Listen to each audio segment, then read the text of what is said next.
Buenos días a todos, profesora Laura Lousa. Acceso a la justicia, cuya labor no puedo sino alabar, destacar y agradecer. Distinguido público presente, profesores, estudiantes. Realmente cuando la profesora Lousa ayer me pidió que le enviara, o le hiciera referencia a mi síntesis curricular, lo hice con un propósito muy específico, no que se dijera todo esto que se dijo, porque no quería que se dejaran llevar por el hecho de que soy un profesor de Derecho Internacional Privado, que les voy a hablar, quién sabe de qué cosa, cuando trato un tema de rol de la Sala Constitucional. No les voy a hablar de la Sala Constitucional en el Derecho Internacional Privado. Les prometo que tampoco voy a hablar de la Sala Constitucional en su impacto en la enseñanza de mi materia en la universidad, a pesar de lo cual siempre hago referencia a la misma. Difícilmente pase una clase en la que no haga referencia a la Sala Constitucional en mis clases de Derecho Internacional Privado. Pero hoy vengo a hablar ante ustedes fundamentalmente acerca de lo que yo creo que es la Sala Constitucional hoy en día y el enfoque que debe dársele al examen de esta situación. Yo creo que la Sala Constitucional del Tribunal Supremo de Justicia hoy en día es el problema constitucional. Es decir, un examen de la sala, de esa sala constitucional, debe tratarla como el problema constitucional. El verdadero problema constitucional que tiene Venezuela hoy en día es la Sala Constitucional. Y evidentemente habrá que tomar los correctivos, tomar las decisiones respecto, incluso lo que ya mencioné en unas palabras que dirigí a finales del mes de febrero de este año, cuando se instaló una subcomisión especial de la Asamblea Nacional en estos temas de administración de justicia. Debería incluso considerarse la eliminación misma, la eliminación de la Sala Constitucional. Pero eso ya es como un remedio extremo. Importante es ante todo destacar las enseñanzas de esta experiencia, de estos tiempos, luego de la creación de la Sala Constitucional a raíz de la promulgación de la Constitución del año de 1999. Y evidentemente que abordar este problema, el problema constitucional, la Sala Constitucional como problema constitucional, implicaría no solamente tomar en consideración la arista jurídica, el problema legal, el problema constitucional, la visión constitucional desde la ciencia constitucional de una sala constitucional, de un tribunal cuya tarea fundamental sea la de servir como máximo intérprete de la Constitución. Porque realmente esa tarea debe estar atribuida al Tribunal Supremo de Justicia. Eso por una parte, pero también desde el punto de vista de la ciencia política, y aquí es donde tal vez ha habido mayor interés, es un problema de investigación, es un problema de consideración, no solamente por parte de los estudiosos de la ciencia política en Venezuela, sino también a nivel mundial. Hay diferentes profesores en diferentes centros de estudio de la ciencia política en el mundo, y estoy hablando acá desde Australia hasta los Estados Unidos, pasando por Venezuela, donde la Sala Constitucional y su papel en esta Venezuela de hoy en día es considerada y es mirada con muchísima atención. Y sobre todo, otro asunto más interesante ha sido el estudio, de alguna manera, empírico, estadístico de la Sala Constitucional. Es decir, la apreciación del dato fundamental en el trabajo de la Sala Constitucional, como son sus decisiones, analizado sobre la base del demandante, del ente contra el cual se actúa, de las decisiones, de la cantidad o de la existencia o no de votos salvados en los pronunciamientos de la Sala Constitucional. Y todo eso evidentemente que lleva a ciertas conclusiones, basado en ese análisis de esos datos recopilados sobre la base de las decisiones dictadas por la Sala Constitucional, en particular durante todo el tiempo de su existencia. Entonces, tenemos una arista de ciencia constitucional, tenemos una arista desde el punto de vista de la ciencia política también, que debe ser considerado y debe ser considerado con mucho interés porque es revelador de lo que ha sido el papel y de cómo se ha conformado esa actuación de la Sala Constitucional con las disposiciones que la soportan, que serían las contenidas en la Constitución fundamentalmente, así como también por supuesto la ley que regula el tribunal, del cual forma parte de la Sala, y de otras normas que también son aplicables. Pero ese es un detalle que no debemos dejar pasar desapercibido: la apreciación de la realidad a través de sus decisiones. Ahora, para continuar con este desarrollo, también quiero hacer referencia a un aspecto particular desde el punto de vista de la ciencia política, y es la cuestión del papel de la Sala Constitucional en el marco del gobierno en Venezuela, del gobierno del país, de la gestión de las instituciones públicas en el país. Y es que estudiosos de la ciencia política han calificado, y creo que acertadamente, el tipo de régimen que hemos tenido en Venezuela durante los últimos tiempos, aunque esto después voy a hacer una variación soportada históricamente. Han calificado el régimen político imperante en Venezuela como una autocracia legalista. Realmente decir que solamente estos últimos periodos han sido de una autocracia legalista es de alguna manera también cerrarse los ojos a los desarrollos en el pasado, y sobre todo a la función que ha tenido el máximo tribunal, o quien hacía las veces de la Sala Constitucional en épocas anteriores, llámese Alta Corte Federal, Corte Suprema de Justicia, etcétera, etcétera, etcétera, hasta llegar al año de 1811. Pero no voy a hacer un trayecto tan largo, simplemente voy a traer aquí y allá algunos detalles. La cuestión interesante entonces es referirnos a esa autocracia legalista como una forma del autoritarismo. Y creo, acá, que no estoy diciendo nada nuevo, simplemente estoy destacando una precisión de la ciencia política respecto de esta manera de conducirse los asuntos públicos en un país, en particular en nuestro país. Ahora, esa autocracia legalista, evidentemente, autocracia todo la gestión del poder consolidada en una sola persona, que usa, que abusa y que desusa la legalidad. Hay un estudio relativamente reciente de un politólogo estudioso de la ciencia política en los Estados Unidos que tiene el sorprendente nombre de Javier Corrales, quien es coautor de un libro interesantísimo publicado hace un par de años atrás, que ahora viene en una segunda edición, que se llama El dragón en los trópicos, junto con Michael Penfold, quien sorprendentemente es el venezolano de ese binomio, en el que destaca precisamente que esa autocracia legalista se refleja allí. En primer lugar, en el uso de la legalidad, en el abuso de la legalidad, en el desuso de la legalidad, es decir, en la ilegalidad, aprovecharse de la ilegalidad. Abusar de la legalidad es recurrir constantemente a la ley, al derecho, para revestirse de ese ropaje de autoridad. El recurso, por ejemplo, y aquí tomo la referencia a este estudio de Javier Corrales, el recurso incesante a la legislación habilitante o habilitada es nada más, o ahora con los decretos de emergencia, decretos de excepción. Es decir, ese recurso, el llamar a la ley y al derecho, para que el tenerlo de mi lado, para con ello actuar de la mejor manera que me parezca, ha sido una constante de esta autocracia legalista.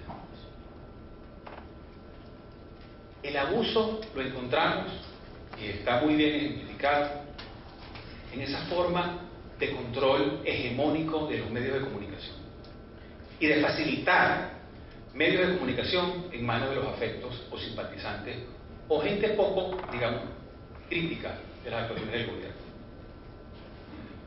Y el desuso, que es lo más grave, es el recurso de la ilegalidad. Y el vivir, aprovecharse de la ilegalidad junto con el uso y el abuso que no ha sido bien atajado por el ente al cual corresponde su control, fundamentalmente a la Sala Constitucional. No estoy diciendo, creo aquí no estoy diciendo nada nuevo, simplemente estoy de alguna manera haciendo un sumario, un resumen de un planteamiento general de la Venezuela actual, que creo que es relevante para esta consideración. Quiero ahora referirme a una publicación que seguramente será desconocida para muchos de los aquí presentes, y si no será una gratísima sorpresa. Voy a referirme a un trabajo publicado en el año de 1945, con el título de Tratado de Derecho Constitucional Venezolano. Ese trabajo fue escrito por un suizo en Venezuela en 1945. La verdad es que no he podido averiguar qué hacía ese suizo en Venezuela en 1945. Tal vez algo tuvo que ver la Segunda Guerra Mundial. Pero ese suizo estuvo acá en Venezuela y escribió este Tratado de Derecho Constitucional Venezolano en 2 tomos.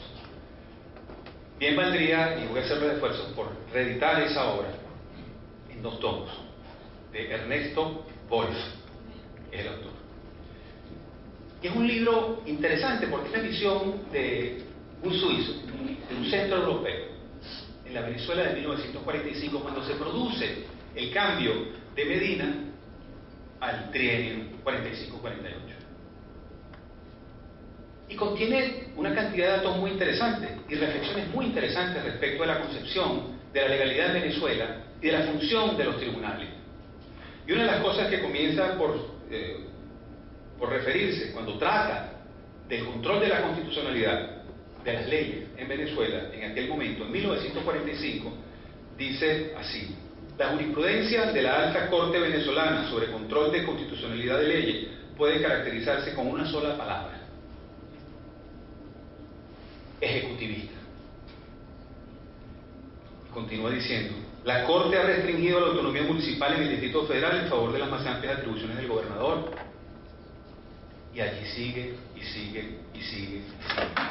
La anulación de leyes del Congreso no es tan cuantiosa, sin embargo, como la de leyes estatales.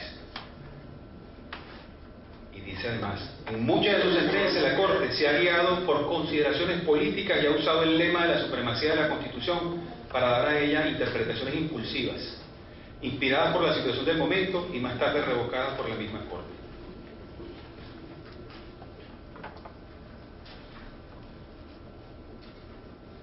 Este mismo trabajo de Wolf aparece citado en un muy interesante trabajo del doctor Gonzalo Pérez Luciano. 30 años después escribe el doctor Pérez Luciano, un poquito más de 30 años después de este trabajo de Wolf. Cita esa sola palabra que caracteriza la jurisprudencia de la Corte Federal, o el máximo tribunal venezolano en materia de constitucionalidad de ley, ejecutivista. Y dice: lo mismo puede decirse hoy en día. Y hoy, 40 años después, creo que seguimos diciendo lo mismo. Ahora, hablamos y hablamos de Constitución.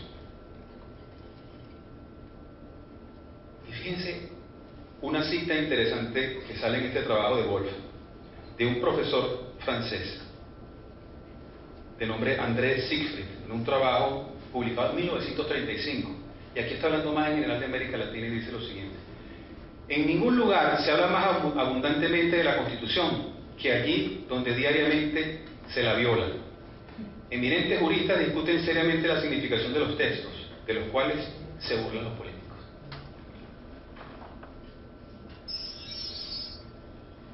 En 1849, sí, en la exposición de motivos que dirige el entonces secretario ministro de Interior y Justicia, nada más y nada menos que Antonio Leocadio Guzmán, en esa exposición o memoria que dirige al Congreso de aquel tiempo, dice lo siguiente: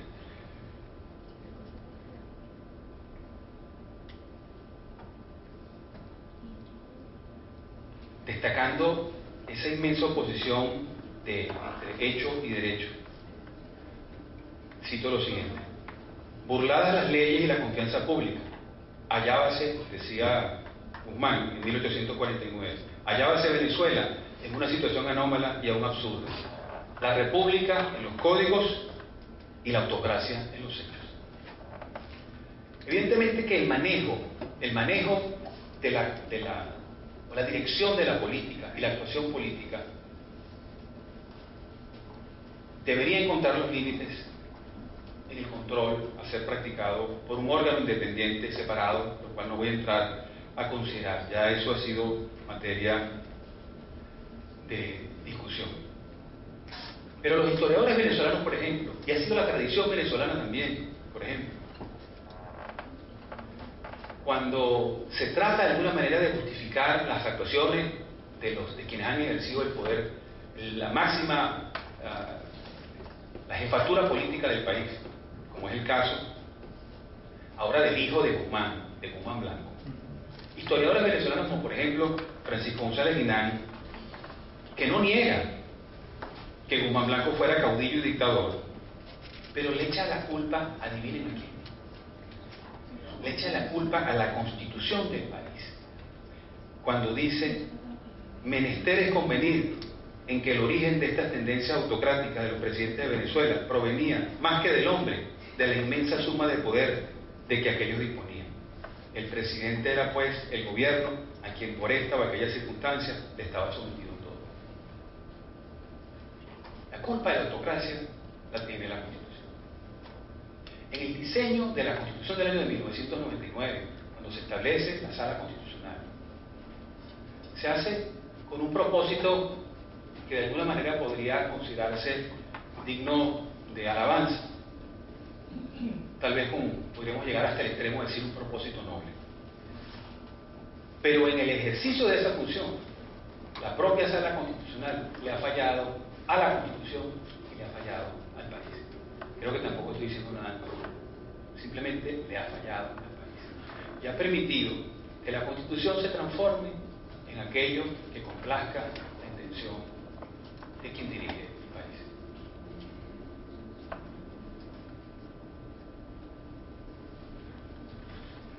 Evidentemente que y esto estoy repitiendo simplemente ideas que son más o menos trajinadas entre todos nosotros, para que podamos hablar de un gobierno constitucional y de un régimen constitucional, es necesario, evidentemente, que el gobernante en cuestión llegue al poder no por la fuerza, no tanto por los votos, sino por reglas legales preestablecidas. Pero también es necesario que la actuación del gobierno no se determine por el arbitrio del gobernante, sino que se rija por normas legales. De esa manera es que uno solamente puede hablar de gobierno constitucional cuando ese gobierno es investido o está investido por la ley y actúa bajo el imperio de la ley. Esa es la conclusión, creo, la única conclusión posible y a la que todos llegamos, evidentemente, y sin otra posibilidad. Y encontramos entre nosotros que el control judicial de la administración, en general de los poderes públicos, ha convertido la Constitución simplemente en una declaración abstracta que se va moldando a las necesidades del momento, o de letra muerta, como dice Wolf en su tratado de 1945. Ha hecho olvidar que se trata de un símbolo de libertad y en una protección de las garantías individuales. El constituyente dejó de ser aquel a quien le corresponde esa tarea. El constituyente es la Sala Constitucional.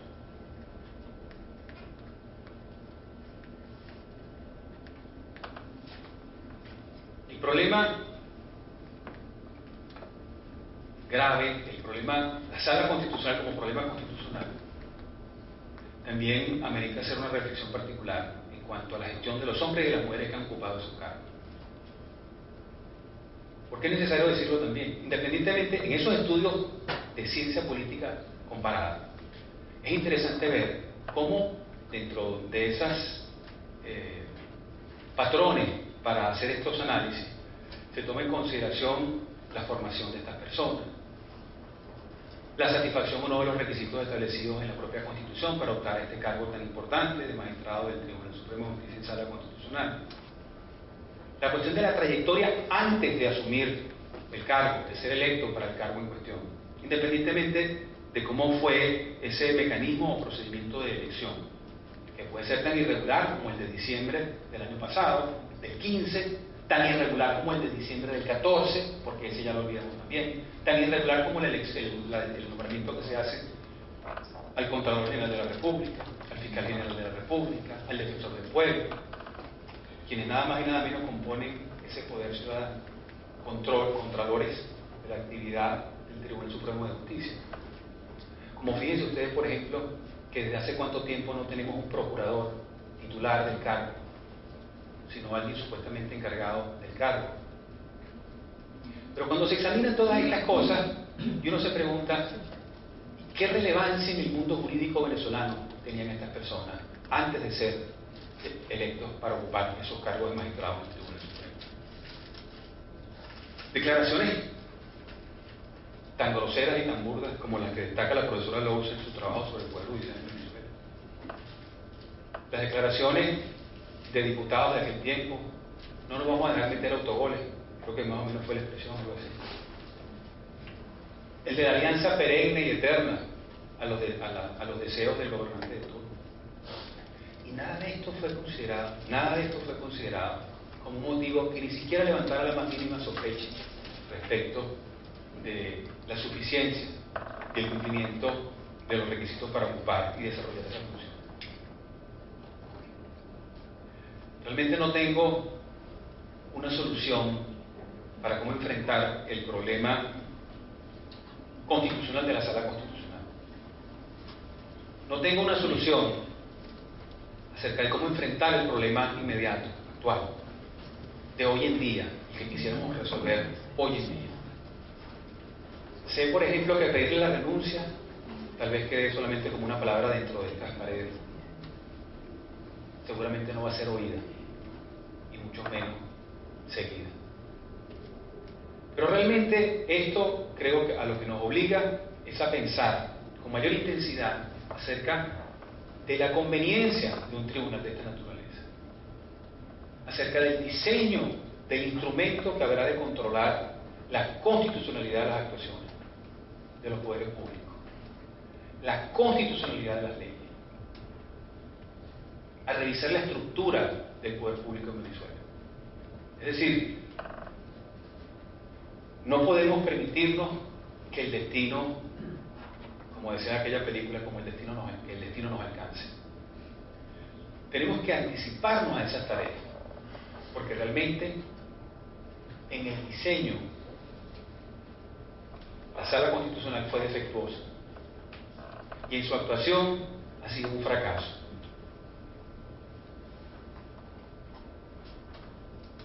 La realidad de las cosas demuestra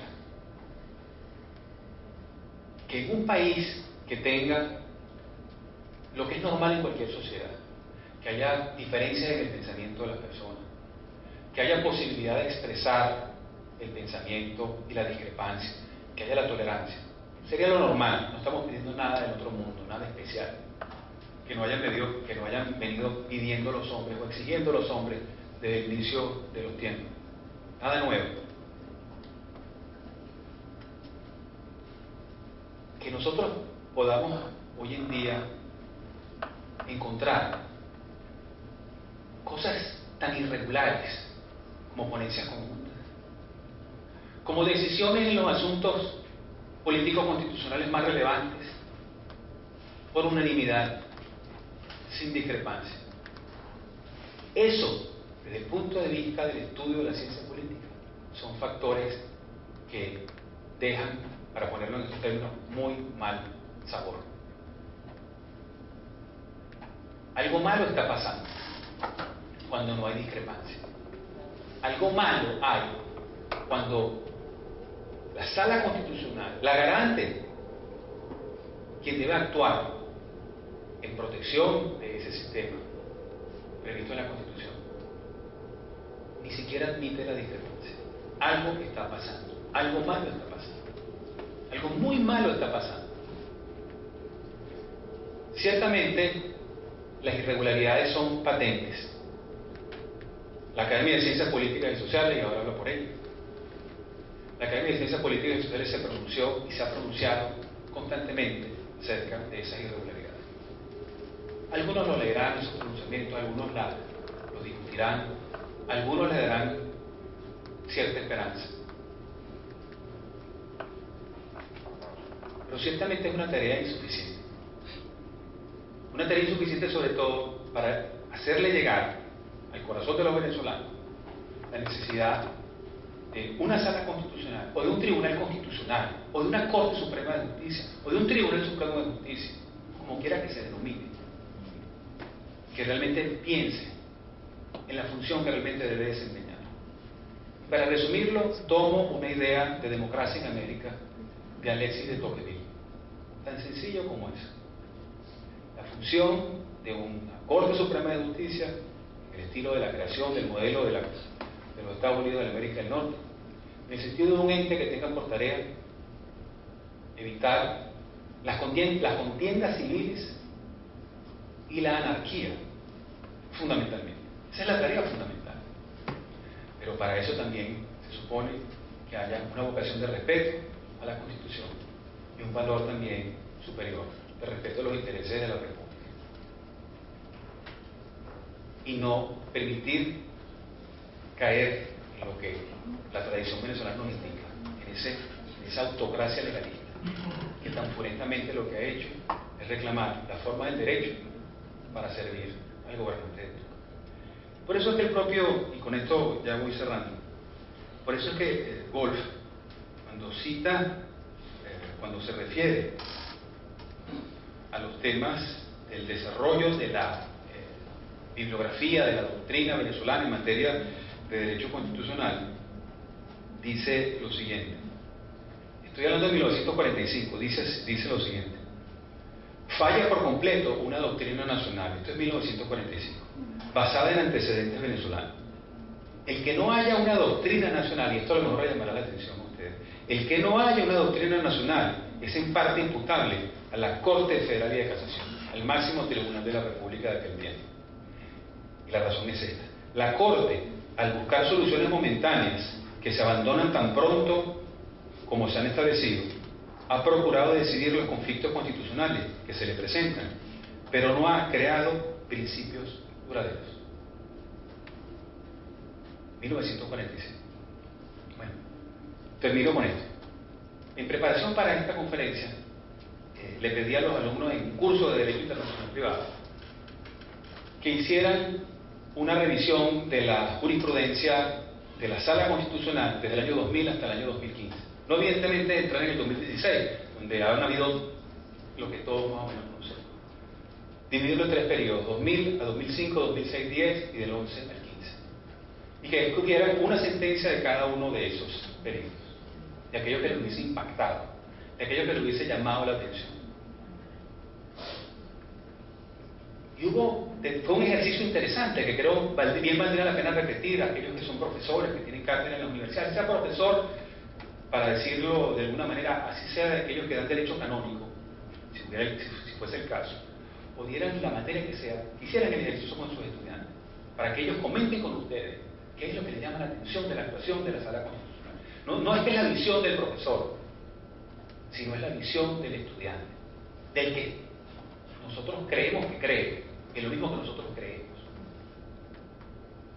Hacer ese ejercicio, porque encontramos cosas interesantísimas, de sentencias de tantas que ustedes conocen y que realmente ya lo único que hacen es abrumarnos en su dimensión, que no puedo entrar aquí a discutir con ustedes en este momento. Pero fue un ejercicio realmente interesante y muy útil. Y como profesor que he sido y que trato de ser, cierro con esto, también tomado de Wolf en ese libro de 1945. La universidad no debe contentarse en la enseñanza del derecho constitucional con las fórmulas abstractas y generales, sin cuidarse de averiguar si tales fórmulas, además de figurar en el texto constitucional, tienen cabida en la realidad. El estudiante que aprenda solo teorías ideales y más tarde encuentre que éstas no tienen arraigo en la realidad de su país, considerará todo lo aprendido como inútil e y sincero. Creo que ese es un compromiso que tienen aquellos que enseñan en la universidad. Toma más tiempo, tomará más tiempo, pero solamente cuando esta semilla se fecunda y ese árbol crece, es que tendremos la opción de apuntar por un mejor destino a través de un máximo tribunal de justicia. Esa es una tarea que tenemos pendiente los profesores que actuamos en la Universidad Venezolana. Muchísimas gracias.